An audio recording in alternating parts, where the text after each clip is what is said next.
जय जगन्नाथ।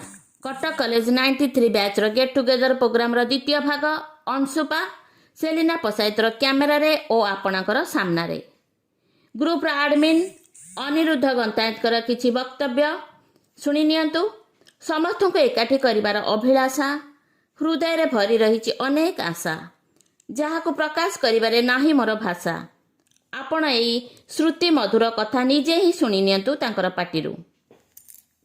पिला माने अमंग होइतले वर्तमान मु भाबुची ये जो एक्सपीरियंस गेन करिवे in the coming year they decided to more and more ways that means distance more distance ता माने हमें नेक्स्ट ईयर को हमें आउरी दूर को जिबा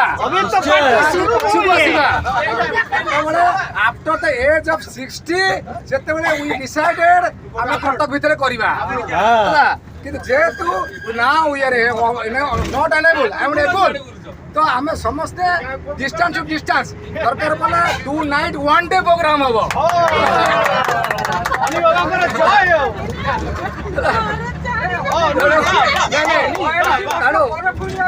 बर्तमान आम भी डिसाइड कराइला जे रामचंडी प्रोग्राम करवा रामचंडी प्रोग्राम करवा ना समस्त छाड़े आम कहवा मान बर मान को लेकिन आस बर मान को लेकिन आस फैमिली लेकिन as we are just and here also we are family here आम या भर जदि कार गार्डियन आसी ना आम समस्त को हजबैंड को आम रिक्वेस्ट करूँ खास करके आम संयुक्ता जी पर सी मोर बहुत क्लोज अच्छा रिक्वेस्ट करूँ और आउरी जन निहारिका बर को भी रिक्वेस्ट करूँ से आसतु क्या जेहेतु से आमको भल दिग्दर्शन देवे आमको निश्चित भल आउरी परामर्श दे पारे कौन के बेटर आनी पार कि बना नहीं फ्री मान पे गोटे फैमिली प्रोग्राम भाया हम तेणुक नेक्स्ट ईयर पाखु करवानी दूर आमर आ भितर सब भल पिला भल बहुत एनकरेज करमती आम संयुक्ता साहू एनकरेज कर संयुक्ता साहू एनकरेज कर स्मिता आचार्य एनकरेज कर एनकरेज कर प्रेसर कर सांग आसतु जा दूर को आ खास कर सुशांत को कहबी से विश्वास करनी काली से कटक नथिला ओडिशा नथिला किंतु तार 5:30 ट्रेन आसी पहुँचला तापर से कहला से मते सोई नथिबो राति रे सोई नथिबो सोईछ तमे सोई नथिबो केना तार 5:30 ट्रेन आसिला तो हम बहुत धन्यवाद दबा सुशांत को केते देखंतो झील आमे माने कहछ दूर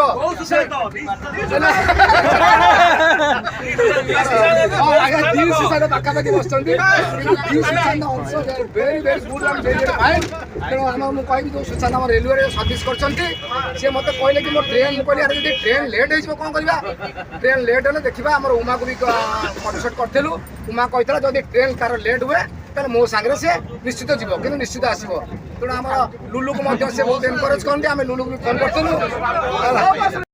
केवल ओडिशा रे नुहे सभ्यतार जेउठी जेउठी नदी को ह्रद को नदी न रखी देवी करा जाइछि सेठी सेठी ह्रद लुंठित होइछि हराइछि निजर प्रकृत स्वरूप। अंशुपार ए बृहत्तम हद इतिहास संस्कृति अर्थनीति रे हजार हजार वर्ष धरी एक गुरुत्वपूर्ण भूमिका निर्वाह करि आसिछि।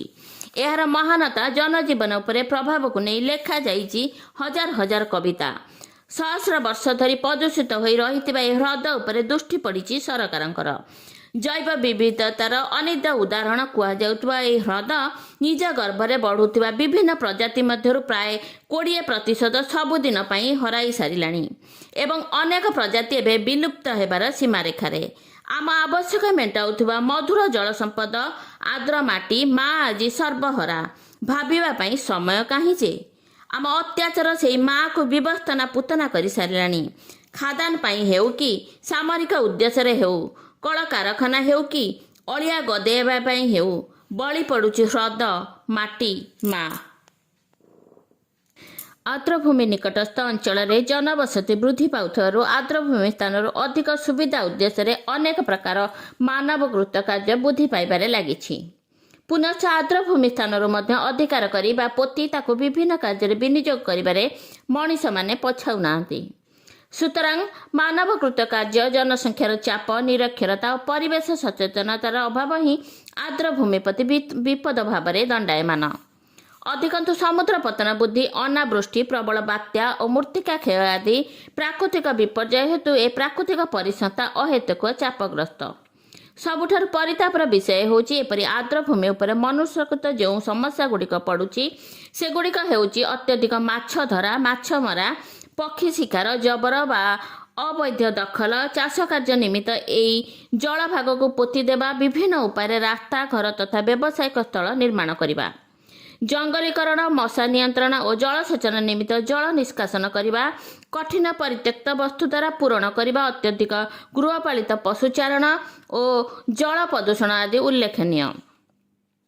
ଏତଦ୍ ବ୍ୟତୀତ ଆର୍ଦ୍ରଭୂମିଗୁଡ଼ିକରେ ଦେଖାଯାଉଥିବା ପ୍ରଦୂଷଣଗୁଡ଼ିକ ଜଳୀୟ ପରିସଂସ୍ଥା ବା ଜଳୀୟ ଜୀବ ଓ ଉଦ୍ଭିଦ ପାଇଁ ବିପଦ ସୃଷ୍ଟି କରିଛି ଓ ଦୃଷ୍ଟିଗୋଚର ହୁଏ।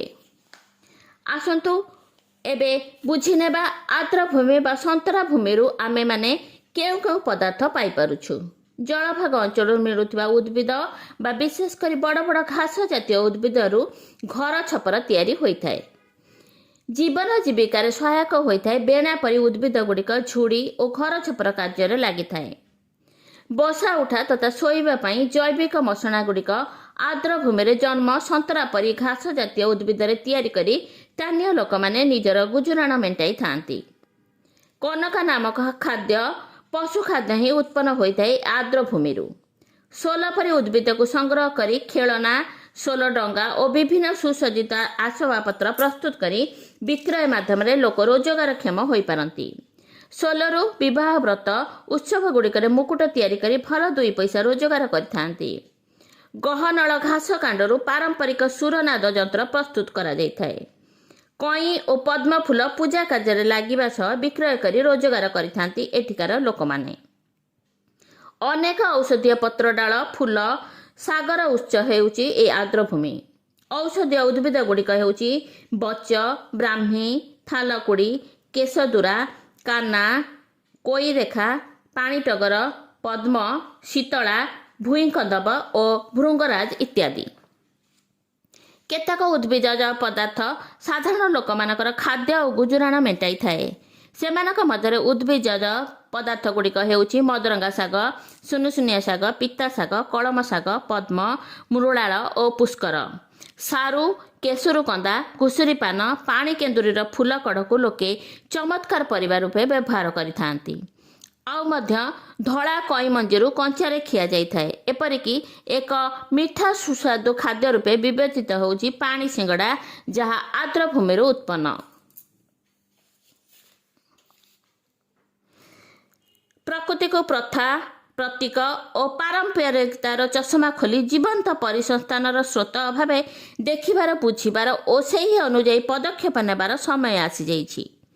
ତାପରେ ଯେଉଁ ବିଜ୍ଞାନକୁ ଆମେ ପ୍ରକୃତିକୁ ନଷ୍ଟ କରିବା ଦିଗରେ ବ୍ୟବହାର କରିବାରେ କୌଣସି ସୁଯୋଗ ହାତଛଡ଼ା କରିନେ, ତାର ସୁଗୁଣର କିମ୍ବଦନ୍ତୀକୁ ଆମେ କ'ଣ ଆଉ ଶହ ଶହ ବର୍ଷ ପର୍ଯ୍ୟନ୍ତ ଅପରାଧର ପ୍ରାୟଶ୍ଚିତ ପାଇଁ ବ୍ୟବହାର କରିପାରିବା ନାହିଁ? ନମସ୍କାର ଦର୍ଶକ ବନ୍ଧୁ।